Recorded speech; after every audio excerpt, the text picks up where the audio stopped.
Public speaking is an amazing skill to enhance and boost our confidence level.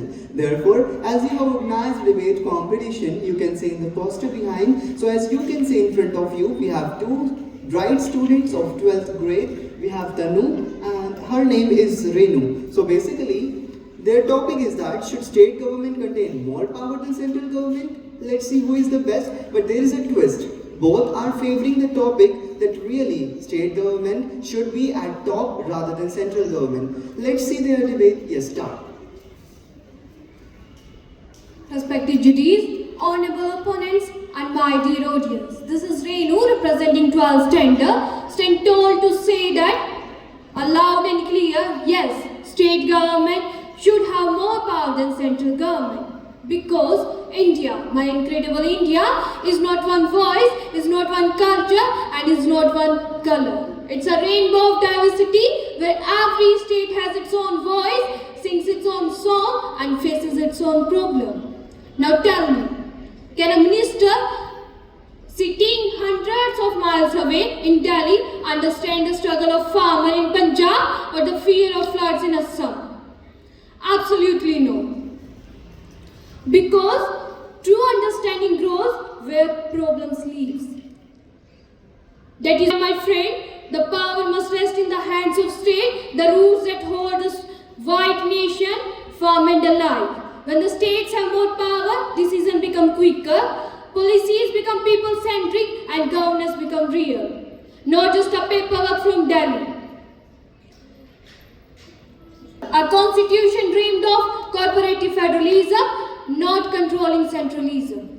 Yet today, we see that the center is pulling the strings and state is still waiting like puppets for approval and funds. But let's not forget, India stands not in control but in corporation. Look at the countries like USA, Canada and Germany. Their states stand strong and do their nations also. Then why should India, the mother of democracy, be any different? Let the center guide, not dominate. Let the state decide because they know their people well.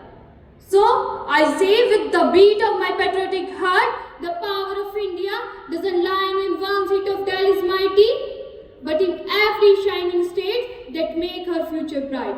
Thank you. Let me start from the echoes of the Himalayas call to the palm leaves where palm leaves fall.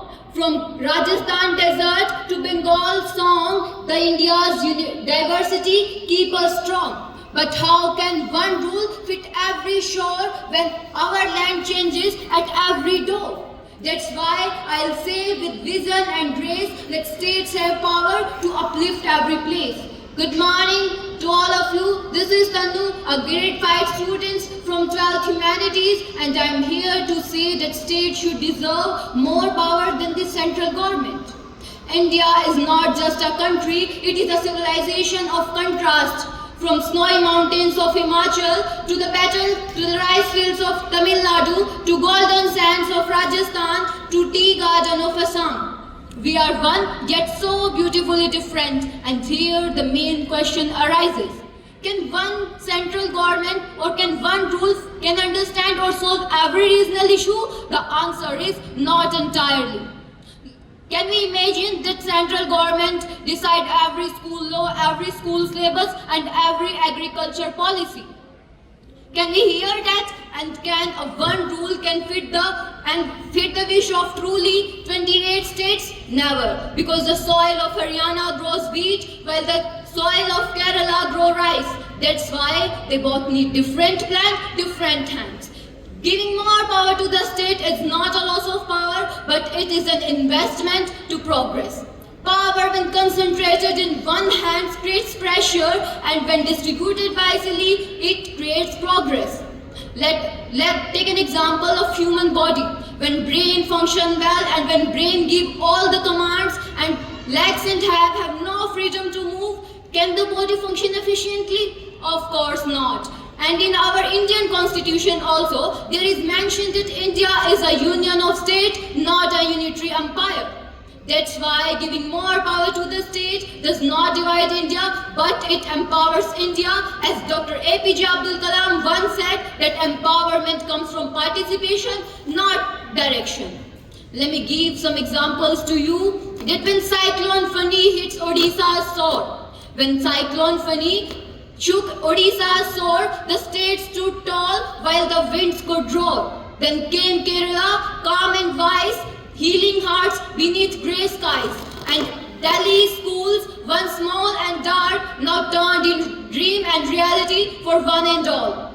And let us not forget the fields of Punjab, where all the fields are bare and dry. They grew again green because of the state care. Not orders from Delhi, not orders from central government or nor anything, but the local hearts and holding hands.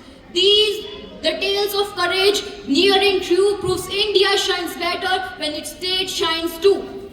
At last but not least, let me conclude my words by adjudicating some words that strong roots make strong tree. And in our nation, these strong roots are the states you see. So let the center guide and the state decide, because for together they will take India to new heights with pride. That's my views. Thank you.